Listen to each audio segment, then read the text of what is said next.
All seriousness aside, let's smile a little bit. And just so that you know, the three of us will be coming up again and talking about our experiences, our testimony of what we've experienced through the last 4 years. We started with David Roadcup. What an amazing class to start with, discipleship. That's what it's all about, right? I mean, discipleship, and we learn from a guy who, for generations, decades, taught young students at Cincinnati Bible College discipleship. The guy who lived it, taught it, and I think that's amazing.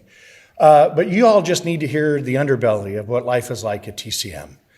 This is great, trust me, but you didn't experience it. And I hope you get a chance to. I hope if you're sitting in here tonight and you're like, man, that sounds fun. It is.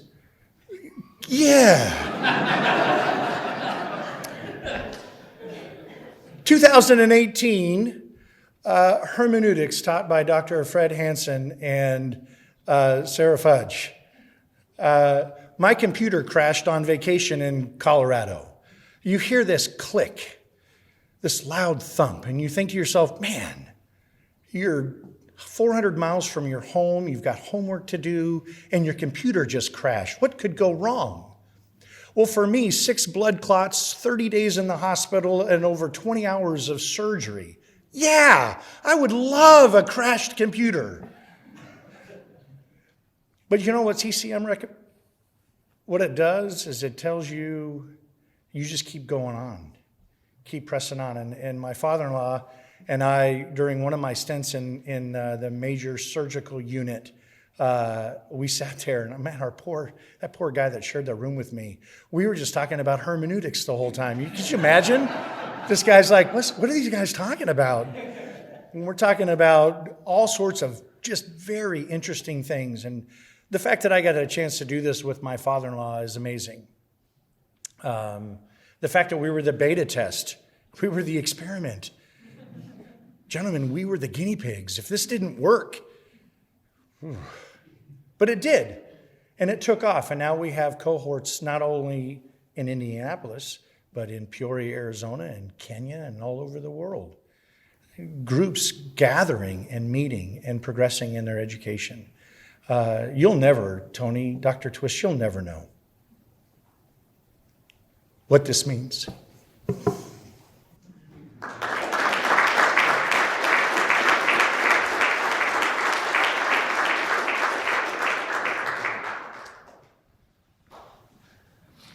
You know, all journeys start with a step, right? One step.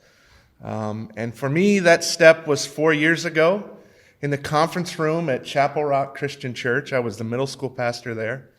And Tom Sears comes in and says, hey, we got this great opportunity at TCM.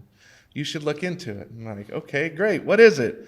Well, we're looking at starting the master's program that we do internationally in the United States. Okay, I never wanted to go back to school.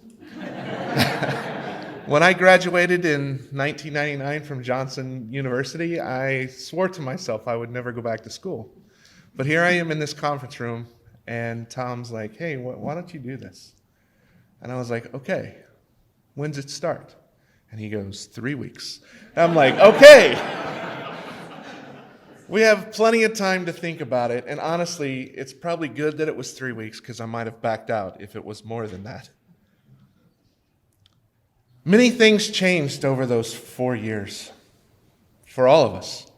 We started our cohort with 12 students, graduated 8 with a certificate, and 6 are here getting their master's degree tonight.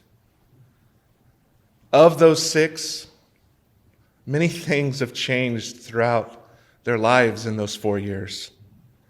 2 of our students had a major tragedy they had to deal with in their church. 1 of those students went from working at a church to teaching in a Christian high school. 1 of those students became an author. 1 had to change jobs and his career because of pre-mentioned blood clots and hospital stays and different things like that.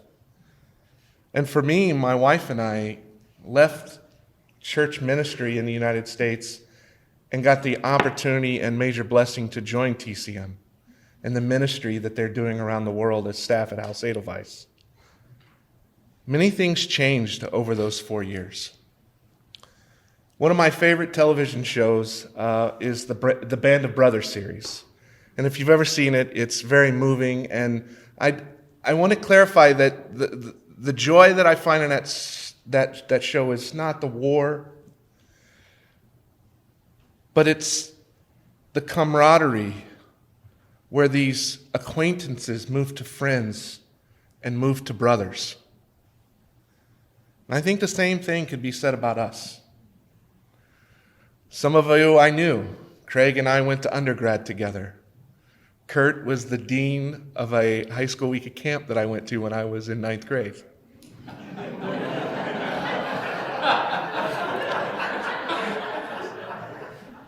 But somebody else that I also count as a spiritual father. We moved from acquaintances to friends. And then through the process of life changes, issues in our church, just life in general, we became brothers. And I personally, I am so happy and proud to be able to stand up here and call you that. The degree is great, don't get me wrong. The studies that we did are wonderful. But the relationships that we have built over these 4 years is something that cannot be replaced. Thank you.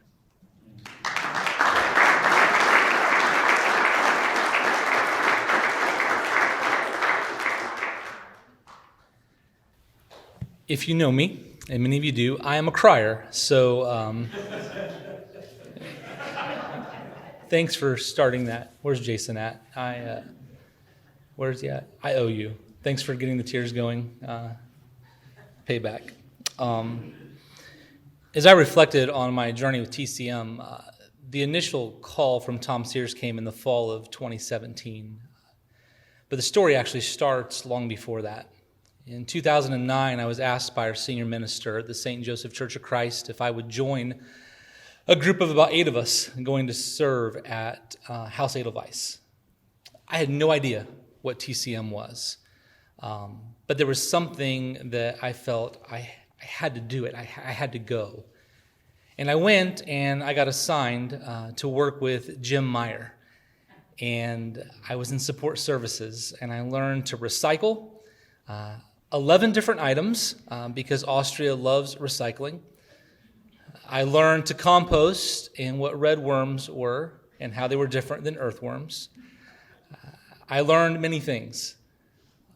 But in my time there, as I got introduced to students and professors, it's the first time I ever met Mago. I've been now to the house 6 times, and every time Mago has been there. I remember turning to Jim one afternoon and saying, man, this is special. Do you think they'd ever let Americans be students? And he said, don't think that's going to happen. That led to me coming back in 2012 with the team and meeting Odie and Mago and Gary. It's interesting, in all my time with TCM, traveling to serve there and being a student, I've never met one doctor. Oh, there are people that have PhDs, but I only know them by those names. Mago, Odie, Tony, David, Rick, Yulia, Sarah, Fred, because they just care about people. And I wanted to be a student so bad. And I kept hearing, no, it's not for Americans. So I came back in 2014, and I came back in 2016, and I think Tom Sears got tired of me asking him if they'd ever take American students, and the phone call came. And so in 2018, we began. The 4 years with TCM have been some of the most transformational years of my life. It's kind of a shame, I say, and I told you I was a crier, so I apologize, but they're good tears, I promise. I was raised in a church background where a faithful disciple use their spiritual gifts. And if God gifted me to preach or show compassion, I did that. And if somebody else gifted you to serve, then you did that. And if somebody else made you generous, then gifted you generosity, then you were generous. And collectively, together, we all would build into a disciple. And in the opening meeting at Traders Point, I don't remember who was speaking. They said, if you become a student with TCM, then you'll be expected to be an intentional disciple maker. And I heard that as a requirement of the program, that I had to not just use my spiritual gift, I had to intentionally invest in other people. And if I can be honest with my background, that scared me. I am not a natural extrovert, and I was like, I'm not sure this is what I do. People like Jason Seeger, who are great with people, they do that, but I don't do that. But if I wanted to be a student, I had to do that. And that started me on a journey that changed my perspective of disciple making. And it's gotten me connected with renew.org, and I'm in a learning community with them, gone to their conferences, and now for the last year and a half, I've been investing in two guys who, again, I'm a mess, but they're figuring it out. And they just asked their friend, who is not yet a professed believer, to join us in our disciple-making time. I've watched my wife start two groups and now a third and a fourth.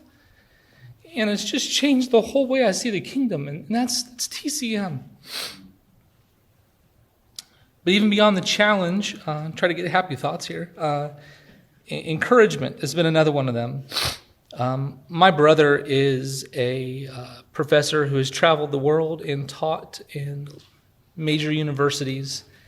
I grew up in a home where my brother was just brilliant. He's a current professor at Cornell and has taught at Stanford and has taught overseas, I think some at Cambridge, the University of France. And I saw my brother, who was intellectual, and I thought, hey, I'm just simple-minded. I'm not. And the very first class with Fred Hansen, our hermeneutics class, I made a comment in class that I wasn't intellectual. And Fred pulled me aside. He said, Craig, you're really smart. And that fueled me to want to keep going and learning and growing. And again, that's TCM. My first trip to the house, Yuri Mark, some of you may know him, a translator, I believe, from the Ukraine, pastor in Germany now. He said to me over dinner one night that they like to call House Edelweiss a little patch of heaven. I didn't know what he meant at that time. But as Chad and Jason have alluded to, with TCM you experienced that, Mago alluded to that. There is a brother and sisterhood here that I think gives off the aroma of heaven. Just yesterday, our children's minister, Mallory, at Lebanon Christian Church, came and observed our class. I shared a really personal story, and the class offered to pray for me. When we got done, Mallory was crying, and she said, I'm sorry, I just have never experienced this before. And she went to Johnson University, where I went, and she said, I've never had a professor stop class to pray for someone. And again, that's TCM.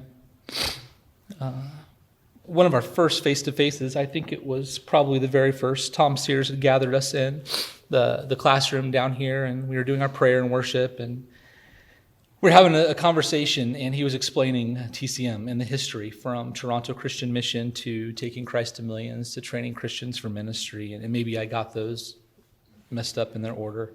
That's kind of the point of where the story's going. And I remember Jason, with his humor, hearing Tom say, but TCM doesn't stand for anything anymore. And Jason was like, wait a second. There's 3 letters, and they don't stand for anything? And he was just taken back. And I've come to understand over the last 4 years that TCM does not stand for anything. But on the other hand, it stands for everything. And if I could just make one suggestion, that maybe TCM could stand for transforming hearts and cultivating Christ-likeness and making disciples. I'll conclude with these thoughts. A poem that was inspired by Paul's words to the Corinthians, "Follow me as I follow the example of Christ."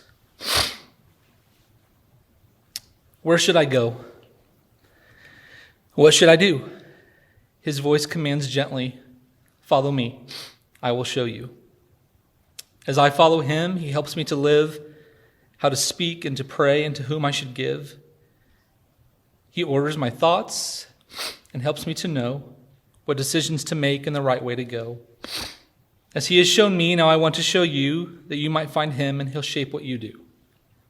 Where should you go and what should you do? My voice whispers gently, "Follow me, I will show you."